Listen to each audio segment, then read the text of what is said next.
Let's get naked. Well, hello you guys.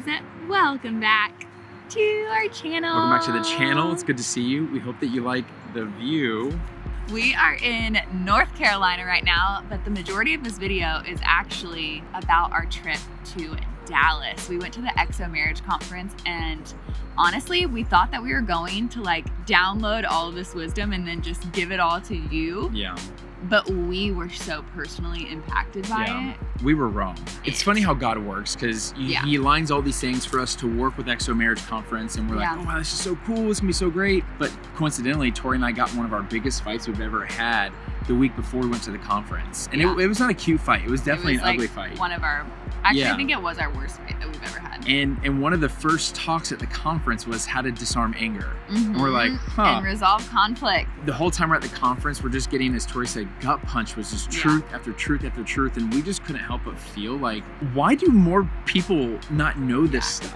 Why are we not being taught this stuff in schools or at our families? And maybe you have been, but I know I wasn't. And these are like just gold nuggets of wisdom that we wanted to share with you guys from our experience there. But before we do our like download to you guys, we want to show you some like behind the scenes and a little montage of the trip, because you're gonna enjoy this.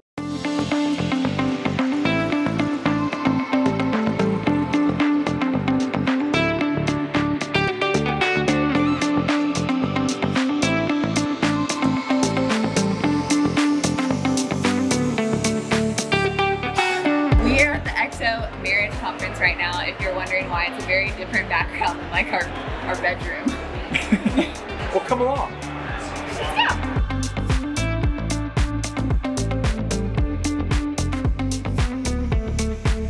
For those who are looking at me a little strange right now, my name is Dan Leanne, and I was born in Melbourne, Australia. That's the reason my voice is this way. My mother and father are Chinese. That's the reason my face is this way. But now I live in Anderson, South Carolina. That's the reason I have type 2 diabetes, and I yall a lot. I have blind spots that I'm never going to see, and if it wasn't for my spouse, I would never know the areas that need to be worked on. She's not my enemy. She's not even my counterpart. She's actually me. Your spouse is you, outside of you, looking back at you, talking to you about you. I'll let it marinate. Everybody say, amen. God bless. Day two. We didn't plan that at all. Day two, we're just being blown away by it and everything. Everyone's being so hot, so honest, open, and transparent, and we're just really enjoying this time. And so we just met the speakers who are going to be speaking in the next couple sessions, and just talking to them for like 2 minutes, we're like, oh wow, it's going to be powerful. Yeah, I'm super excited. So we're getting ready to go in now. And so then you fast forward in those early years when I find this pornography and I'm struggling with my own, like, what is going on? I mean, it was a lot we had to work through. We had to really, and we did. I mean, God helped us through it. I went to counseling for a long time, not just for this issue, but it was one of a lot of issues. I went through anxiety. I went through a short depression, not just because of this, but there's just a lot of stuff. The reason I share this is even going through all those struggles, being willing to talk about it, being willing to get real about it. And just allowing God to renew our minds, because that's really what I needed. I needed God to renew my mind. So that was just a little behind the scenes of the conference. And of course it was over like 2 days, and it was so powerful. It was so powerful, in fact, that Tori and I had it pressed on our hearts while we were there. This sounds so Christian-y. We had it pressed on our hearts while we were there to use our own money to pay for 10 couples to live stream one of the conferences next year. And so if you want more details on how to submit to that, check out the YouTube description. I said it right this time. Because we would love to use our resources to help bless people, because we don't know why this stuff is not being taught and why these speakers are not being heard more. And so definitely check that stuff out. We were so greatly impacted. We're actually going to download some of the stuff that we learned now. Okay, y'all. These were some of just the titles of these talks. Disarming anger and resolving conflict. Let's get naked. That was good. 3 lies that we believe about sex. Joy restored. How wise couples win. That's our song, and the servant rules. I love that. Wow, I feel like Chad and I keep saying, like, we could do an entire YouTube video on every single one of these topics. And if you guys want more after we like talk about all these on any of the topics, let us know, because we would love nothing more than to like go even deeper into these topics, because I feel like the Lord was teaching us so much. And like Chad said, like the timing of us getting in that huge fight right before we went, and then the first talk being about disarming anger and resolving conflict was just, we were like, okay, God, we see what you're doing here. I think that Chad and I were just talking, like there's going to be an attack on this video because we feel like the message behind the conference and the message that we kind of just want to talk to you guys about is something that the enemy doesn't want. Like there's such an attack on marriage. It's such a powerful force and a union under God, and the enemy doesn't like that. And so he's going to come against it. And so we thought that, you know, everything that was talked about was so vitally important to your daily life, honestly, whether you're married or you're not. One of my favorite parts about the conference was some of the super subtleties that were happening. You know, it's a marriage conference, so people are there, whether their marriage is thriving or it's their last-ditch effort to fix their marriage or save it. I kid you not, I saw people that were couples that were sitting like this, you know, and then after the first day, they're like this. And then late on the second day, they're like this. And you just see marriages being restored. And like, I agree with Tori that there is an attack on marriage to destroy it. And it's such a holy and sanctifying thing that the enemy doesn't want that to happen. And I was just so impacted because, number one, it opened my eyes to see, wow, like there's a lot of people that could use a lot of support, but it also gave me so much hope to see that there is hope for us in inside of our relationships or even in our own walk, that our innocence and our hope and our eternal perspective doesn't have to be lost in our circumstances. I feel like we get so caught up in what's directly happening around of us. Like, you know, if you're in the middle of a tornado, what's your biggest worry? The tornado.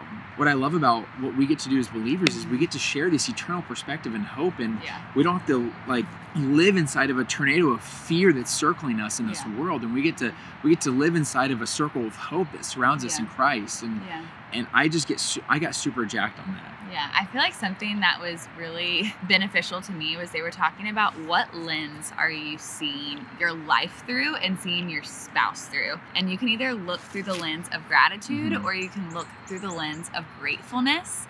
And also, you can look through the lens of grace, you can look through the lens of Jesus, or you can look through the lens of the enemy. And I think so often in marriages, especially when today's anger, it's okay. Like that's healthy. You can talk about it, you can resolve it. But yesterday's anger is where it gets really dangerous. And having that perspective and knowledge to know, like, hey, if we get frustrated or we get angry today, like, that's okay. We now know how to resolve conflict. We now know how to disarm that anger.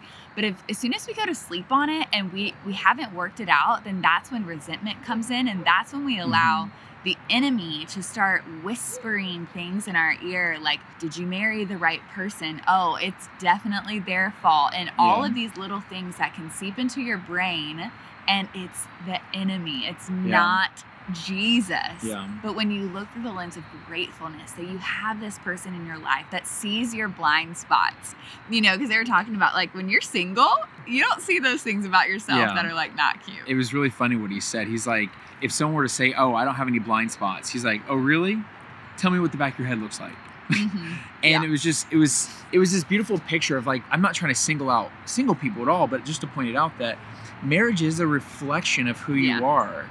And that's why I think so many people struggle inside of it, is because you're having the worst parts of you reflected back at you, and so someone can see them and point them out to you, and not always in a mean way, but just in a truthful way. But whenever it's just you can call yourself out for your own baggage, you know, but not everyone will do that. People typically will want to surround themselves with yes men and people pleasers. That way they're not confronted with the things that they're personally struggling with. There was this quote that he said. What was the quote? Your spouse is outside of you, looking back at you, talking to you about you. Yes. Yeah. And they really focused a lot on just being honest, open, transparent, being naked in front of each other and not afraid and not ashamed, because let's be real, you bring stuff in to marriage. You don't get to like check your bags at the door and walk in and it's just this new season and like you didn't come. Like, y'all, wherever you go, like you're still there. You know, you're still you. You're still you. You still like bring all your stuff. Yeah, I thought there was this quote that he said, wherever you go, there you are. There it is. Anyways, there was this whole other sermon just like on let's get naked. And I know that's like a very like catchy title, but it's really so true, because they were talking about Genesis 2 and how, you know, in the beginning of the Bible, they were naked and unashamed. But then when sin entered. Well, whenever sin did enter, and they were hiding themselves because they were ashamed, and they started covering themselves in fig leaves. What they were doing is hiding their sin and their insecurities. And we do that with metaphorical fig leaves, whether it's really fancy clothes or a really cool job, or it's affirmations from texting a bunch of people and feeling better about yourself because a bunch of people messaged back. And by the way, I'm guilty of that. I'm not just calling people out. I'm guilty of that. And we do so many things in our life to make ourselves feel better because we're trying to cover up the ugly parts of us, is essentially what we're doing. We're trying to metaphorically cover ourselves up. This talk on Let's Get Naked was just like, hey, let's be unashamed. All about how your spouse should just be your safe place. In your home, in your marriage, that's not a place where you let things like sit in the dark. Because anything that you keep in the dark is the enemy's territory, and he has full reign over that. And so if we're talking about seeing through the enemy's lens, anything, you guys, that we keep in the dark, that we don't communicate, that we're not naked about, that we're not like talking to our spouse about, the enemy gets a foothold in your marriage and your relationships. And that's when the problem starts happening. It's like poison. It really is. And then you see these couples that just like get distant and distant and distant and distant because they've allowed that gap to happen, that gap of time.